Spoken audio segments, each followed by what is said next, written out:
Boa tarde, meu nome é Alex Elias. Eu vou explicar para vocês um pouco sobre reação anafilática provocada por medicamentos, da matéria de imunologia clínica.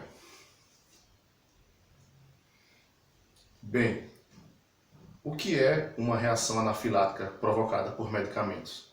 A reação anafilática, também conhecida como anafilaxia, é uma reação alérgica grave que ela acontece quando uma pessoa entra em contato com uma substância em que se tem alergia ou que exista uma alta sensibilização.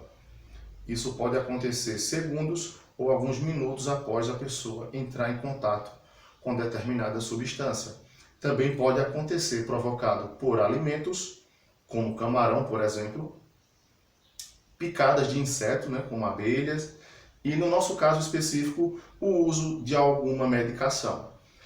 A reação ao choque anafilático, para ficar mais bem entendido, ela pode acontecer basicamente de duas formas. Existe a reação localizada, que é uma reação um pouco mais simples, onde não vai acometer o paciente com determinadas gravidades, Já a reação sistêmica, ela já é mais preocupante, ela já é mais perigosa, ela pode inclusive impedir que o ar entre nos pulmões, ocasionando assim a morte do paciente, Devido aos sintomas graves que essa reação pode acontecer, o paciente tem que ser levado imediatamente ao pronto-socorro para dar início ao tratamento para que a pessoa não venha ter complicações, tá certo? Vou começar explicando sobre a reação localizada. A reação localizada, ela é mediada por produtos liberados pelos mastócitos e pelos basófilos, que são a histamina, os leucotrienos e o PAF, que é o fator de ativação plaquetária. O que é que esses três citados vão desencadear no nosso organismo?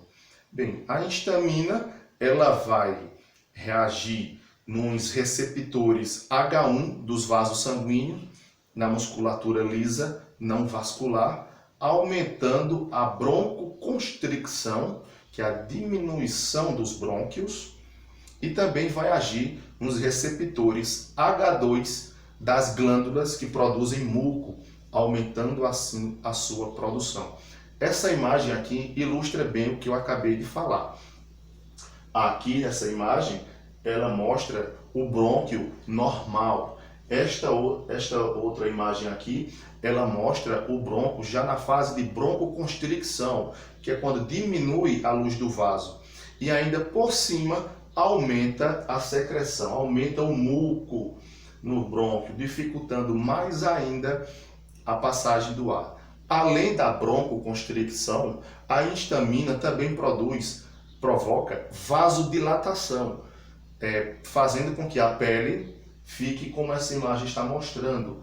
A pele vai ficar avermelhada, os olhos ficam vermelhos, pode acontecer também coceira, o plasma ele pode passar para o meio extracelular, ocasionando assim acúmulo de líquido nos tecidos, provocando edema periorbital, edema na orelha, edema na língua,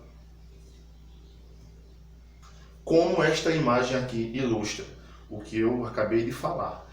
Está vendo aqui o edema na periorbital provocado pela reação da histamina. Também os leucotrienos, eles vão agir em sinergia com a histamina, aumentando mais ainda a broncoconstricção. Já o PAF, que é o fator de ativação plaquetário, ele vai aumentar a permeabilidade dos vasos da musculatura lisa não vascular.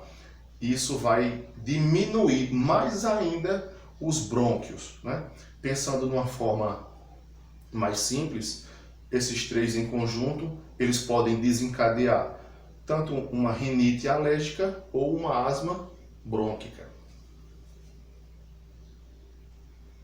Aqui, como eu falei, né? A pele avermelhada, rubor, urticária, coceira.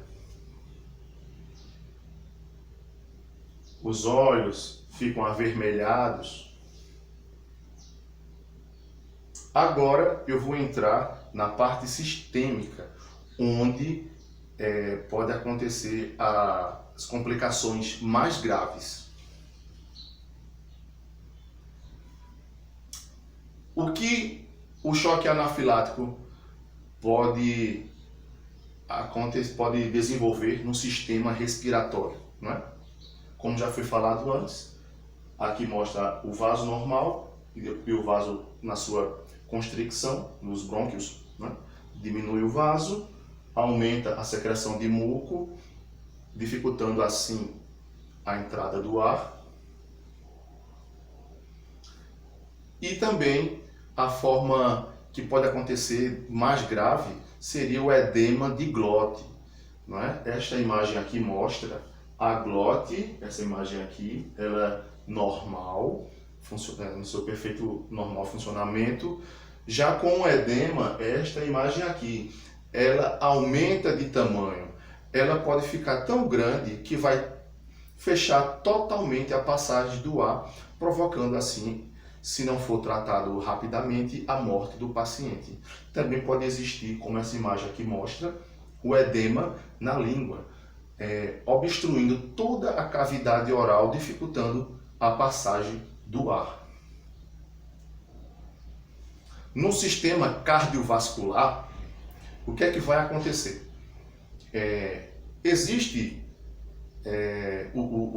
Os mastócitos, eles vão desencadear vão liberar muitos mediadores na corrente sanguínea pelo corpo todo, liberando esses mediadores, que a histamina, o leucotrienos e o fator de ativação plaquetária no corpo todo, uma alta sensibilização. O que é que vai acontecer?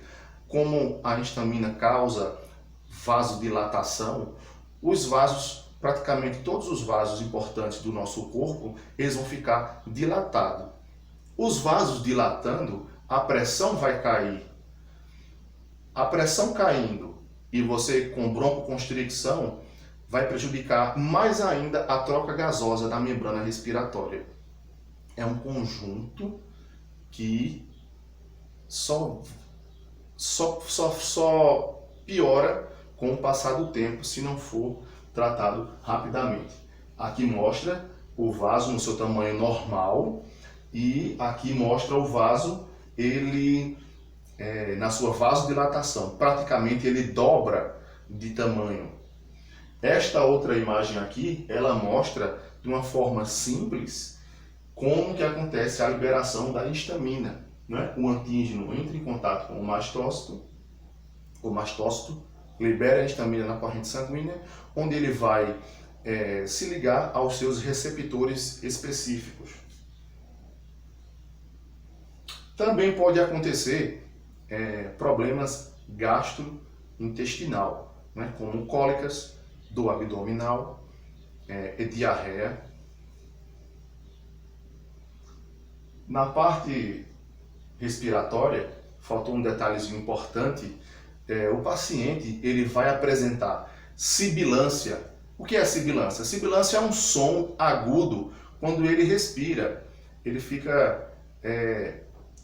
você dá para ouvir, não é? Você com um estetoscópio, logicamente, você vai auscultar o paciente, você consegue ouvir um som agudo, fininho, como se fosse um sino, bem fininho, um som agudo. Rouquidão, não é? Uma sensação de caroço na garganta, impedindo que o ar entre.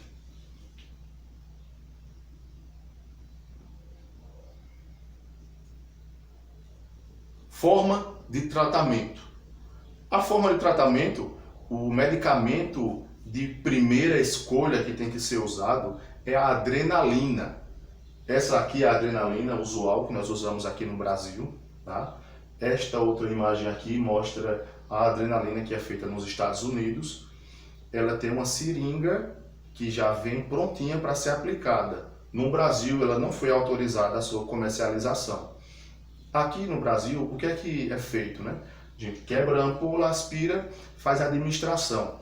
Ela pode ser feita intradérmica, subcutânea, intravascular, intravenosa e também em alguns casos pode ser usado na nebulização. O nosso organismo, ele produz adrenalina, né? As suprarrenais, eles produzem adrenalina, mas ela só é liberada em situação de estresse, conhecido como luta e fuga. E ainda assim o que é liberado é pouco, não daria para reverter esse quadro de reação anafilática. Por isso que temos que procurar outros meios de conseguir a adrenalina, que seria, no caso, injetável. Medicamentos como antihistamínicos e corticoides, eles não devem ser o medicamento de primeira escolha a ser usado, porque eles demoram muito a agir. Eles podem ser usados, só que eles são adjuvantes ao tratamento. É isso que eu queria mostrar para vocês, um pouco sobre a reação anafilática. E lembrando que uma pessoa que faz uso de medicamentos, ele pode fazer uso vários anos. Um dia pode acontecer do organismo ter uma grande sensibilização àquela substância e pode desenvolver um choque anafilático provocado por medicamentos. É isso.